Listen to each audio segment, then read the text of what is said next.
Pressure of getting pregnant early after marriage, ये एक बहुत बड़ा और बहुत प्रिवेलेंट इशू है जो कि हमारे पाकिस्तान में और हमारी एशियन कल्चर में मौजूद है। इस प्रेशर के क्या ख़तरनाक असरात हो सकते हैं औरतों पे और हम इससे किस तरह से ओवरकम कर सकते हैं और किस तरह इस प्रेशर से बच सकते हैं या निकल सकते हैं। मेरा नाम बस्मा आसिफ, मैं हूँ क्लिनिकल साइकोलॉजिस्ट।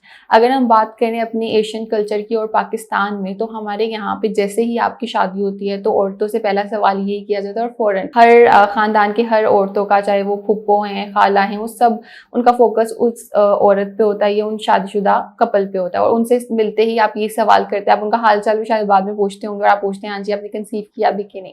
ये सवाल आपको आपकी वर्थ पे क्या करता है, पॉइंट आउट करते हैं और आप मेंटली तौर पर टॉर्चर फील करते हैं, मेंटली तौर पर डिस्टर्ब फील करते हैं कि आपकी वर्थ सिर्फ और सिर्फ एक बच्चे से लिंक है। ठीक है, जैसे ये चीज़ होती है तो क्या होता है कि आप एक अलग अजियत में चले जाते हैं और इसमें साथ ही साथ क्या होता है कि आप हमेशा, आप जब इस टॉर्चर से गुजर रहे हैं तो साथ ही साथ इन लॉज की तरफ से या आपकी फैमिली मेम्बर्स की तरफ से ये चीज़ भी आ रही होती है। अगर आप एक लिमिटेड ड्यूरेशन में चीज़ नहीं कंसीव कर पा रहे तो क्या होता है, आपको दूसरी शादी या फिर आपको छोड़ देने के इस तरह के जुमले भी आपको कहा जा रहे होते हैं। इन सब चीज़ों में औरत किस बुरे असरात से गुजर होती है, आज हम उसको देखेंगे। अगर हम इसके असरात के ऊपर बात करें कि इसके क्या इस प्रेशर के आप पे क्या बुरे असरात हो, तो सबसे पहले आप स्ट्रेस में जाते हैं, आप एंग्जाइटी में जाते हैं, आप हर वक्त तनाव में रहते हैं। जब आपसे एक ही सवाल पूछा जा रहा है और एक ही माहौल इस तरह है तो आप एक स्ट्रेस, आपका जिस्म, आपकी नफ्सियाती तौर पे आप हर तरह से स्ट्रेस में हैं, हर वक्त बेचैनी में मौजूद हैं। उसके अलावा आप जब इतनी ज़्यादा बेचैनी और इन सब चीज़ों में होते हैं तो क्या होता है, आप बहुत गलत फैसले करते हैं और बहुत जल्दी ले लेते हैं। अब वो गलत फैसले रिस्की बिहेवियर्स हो सकते हैं, आप कोई ऐसी अदवायात ले सकते हैं किसी के कहने पे जो कि वो ठीक नहीं है, फ़ौरन आप किसी भी डॉक्टर से कंसल्ट किए बगैर वो मेडिसिन ले रहे हैं। उसके अलावा कुछ जड़ी बूटियाँ, जैसे कि हमारे यहाँ पे ट्रेंड है कि तुम ये जड़ी बूटी ले लो, ये ले लो, इस तरह से खा लो, वो भी आप पे बुरे असरात दे सकती है अगर आप उसको ठीक से नहीं ले पा रहे। उसके अलावा हमने देखा है कि बहुत सारे ऐसे केसेस मीडिया पे बड़े हैं जहाँ पे पीर फकीर हैं, उनको अब कहा जाता है कि वहाँ पे चले जाओ, वहाँ पे। इस तरह बहुत सारी औरतें बहुत ज़्यादा ज्यादतियों का शिकार भी होती हैं। क्यों? क्योंकि उन पर जो प्रेशर और स्ट्रेस होता है वो उनको नहीं पता कि वो किन चीज़ों की तरफ जा रही हैं, तो वो अपनी जान को खतरे में डाल के सिर्फ और सिर्फ एक बच्चे के लिए और उस प्रेशर को बचने के लिए वो किन किन चीज़ों की तरफ जा रही हैं जो कि उनके लिए और उनकी पूरी फैमिली के लिए खतरनाक साबित हो सकता है। इन सब चीज़ों के साथ साथ जब आपको आपकी वर्थ को सिर्फ और सिर्फ आपकी हैसियत को एक बच्चे से मुंसलिक किया जाता है तो क्या होता है, आपको अपनी वर्थ नजर नहीं आ रही थी, आपको अपनी शनाख्त, आइडेंटिटी कहीं खोते हुए नजर आ रही होती है।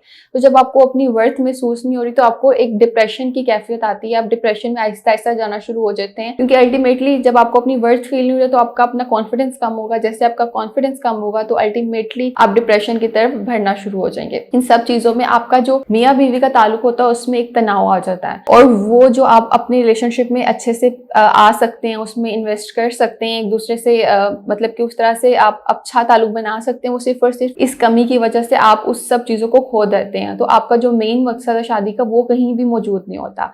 इन चीज़ों में आप अपने इन लॉज के साथ भी अच्छे से पेश नहीं आ रहे होते या वो आपसे अच्छे से पेश नहीं आ रहे होते। ये सारी चीज़ें आपको एक स्ट्रेस में, एंग्जाइटी में और डिप्रेशन में और बहुत ज़्यादा और भी जिस्मानी और नफ्सियाती मसाइल में मुब्तला कर रही होती हैं। अब हम जान चुके हैं कि इसके जो प्रेशर है, इस प्रेशर के आप पे क्या बुरे असरात हो सकते हैं और कितने खतरनाक हो सकते हैं। अब हम इससे किस तरह से निकल सकते हैं, तो सबसे पहले आपने अपने रिलेशनशिप पे जो आपका और आपके शोहर के साथ ताल्लुक है, आप शादी में पहले आए और एक बच्चा बाद की चीज़ है, तो आपने पहले अपने ताल्लुक को, उसको ग्रो करने पे ध्यान देना है, उसको अहमियत देनी है और उसमें जो भी खामियां हैं, उसमें खराबी हैं, उसको बेहतर करने की कोशिश करना है। दूसरी चीज़, आप अपने पार्टनर के साथ अच्छे से बातचीत करनी है। जहाँ पे भी आपको मुश्किल आ रही है इस चीज़ में, इस प्रेशर से, आपने उनको बताना है और उनसे उसमें हेल्प लेनी है। तो वो सब चीज़ों में आपने उनसे डायरेक्टली बात करनी है, ना कि इनडायरेक्टली बात करनी है। और इन सब चीज़ों में आपने भी सेल्फ केयर का बहुत ख्याल रखना है, ठीक है? क्योंकि बहुत जब आपके साथ इस तरह सब हार्श हो रहे होते हैं, बुरे से पेश आ रहे होते हैं, तो औरतें अपने आप को बिल्कुल छोड़ देती हैं। उनको लगता है हमारी कोई अहमियत नहीं है, कोई वक़्त नहीं है, बिल्कुल फालतू की चीज़ है।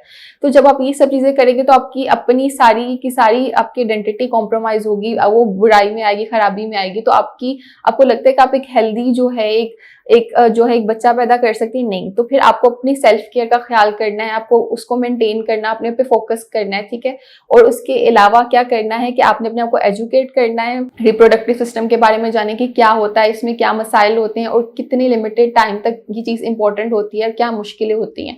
और इन चीज़ों में आपने एक अच्छे गायनाकोलॉजिस्ट जो आपको इसमें हेल्प कर सकें, आपने उनको कंसल्ट करना है, ना कि इर्द गिर्द के लोगों के बताए हुए मशवरों पर अमल करना है। इन सब चीज़ों के साथ साथ आपने जो है अपनी सपोर्ट सिस्टम कदम को बढ़ाएं आप कि वो लोग जो आपसे प्यार करते हैं, आपको सपोर्ट करते हैं, उनसे बातचीत करें, अपने इश्यूज़ को डिस्कस करें। उसके अलावा आप अपनी इन सब चीज़ों में अगर आपको लगता है कि आप कोई हेल्प आउट नहीं कर रही और आप स्टिल स्ट्रेस में हैं और इश्यूज़ में जा रहे हैं, तो आप क्लिनिकल साइकोलॉजिस्ट से काउंसलिंग ले सकते हैं ताकि आप इस अज़ियत से निकल सकें।